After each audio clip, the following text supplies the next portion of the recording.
The global trading system is facing a crisis. At its heart is a surge of Chinese exports flooding markets from Washington to Warsaw. This surge, driven by China's massive industrial capacity and aggressive export-oriented policies, is disrupting industries and fueling political resentment. In the United States, steelworkers and manufacturers have been hit hard by a wave of cheap Chinese imports. European farmers too are feeling the pressure as Chinese agricultural products undercut their prices. This flood of goods has become a major point of friction between China and the West, raising questions about the future of global trade. The impact of this trade imbalance is palpable. In the American Midwest, once bustling factories now stand idle, victims of China's relentless industrial might. This economic anxiety has spilled over into the political arena, fueling populist movements and protectionist sentiment.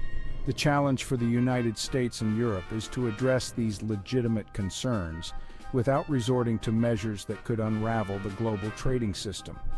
Finding a way to balance these competing interests is essential for the future of the global economy. Faced with this challenge, the US and Europe are cautiously exploring a united front. Both share concerns about China's trade practices, from intellectual property theft to state-subsidized industries. This has led to increased dialogue, with officials on both sides of the Atlantic discussing ways to address the issue. The potential for a transatlantic alliance on trade is significant. Together, the US and Europe represent a formidable economic bloc, accounting for nearly half of global GDP.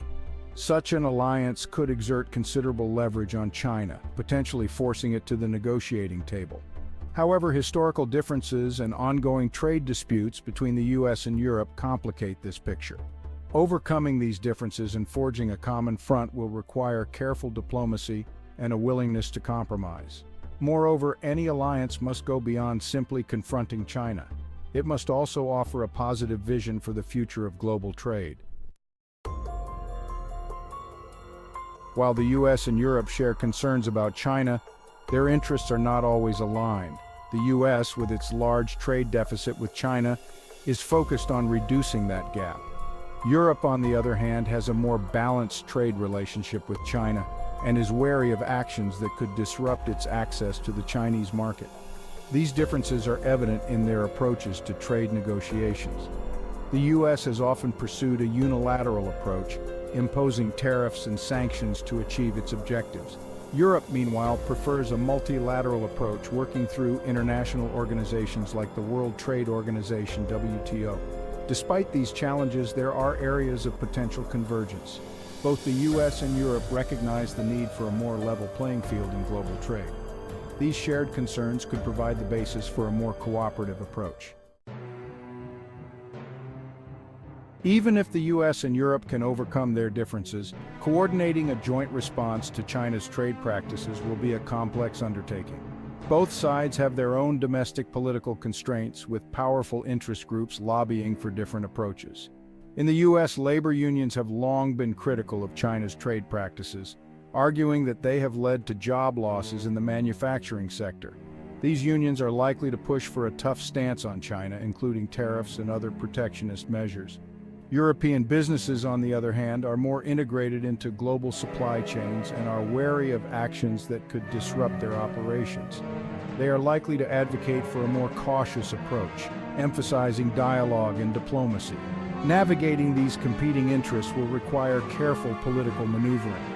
Both the US and Europe will need to build domestic consensus for any joint action, which will require clear communication and a willingness to address the concerns of all stakeholders.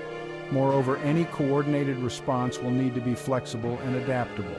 The US and Europe will need to be prepared to adjust their strategies as the situation demands.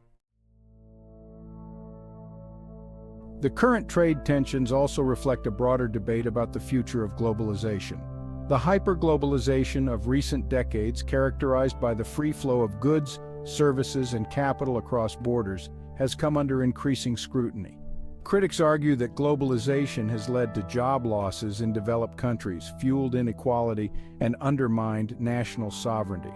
Proponents of globalization counter that it has lifted millions out of poverty, lowered prices for consumers, and fostered innovation. They argue that the solution to the challenges posed by globalization is not to retreat from it, but to reform it. This debate is playing out in both the US and Europe. Populist movements on both sides of the Atlantic have tapped into public anxiety about globalization, promising to protect jobs and restore national sovereignty. Mainstream political parties are also grappling with these issues, seeking to find a balance between the benefits of globalization and the need to address its negative consequences. The outcome of this debate will have profound implications for the future of the global economy. The World Trade Organization, or WTO, the body tasked with regulating global trade, has struggled to keep pace with the challenges posed by China's rise.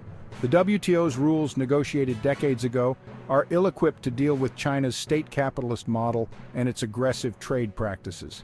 One of the key challenges is that the WTO's dispute settlement system, once considered the crown jewel of the multilateral trading system, has been effectively paralyzed. The U.S., frustrated by what it sees as the WTO's inability to address China's unfair trade practices, has blocked the appointment of new judges to the WTO's appellate body, rendering it unable to issue binding rulings. This impasse has created a vacuum in global trade governance.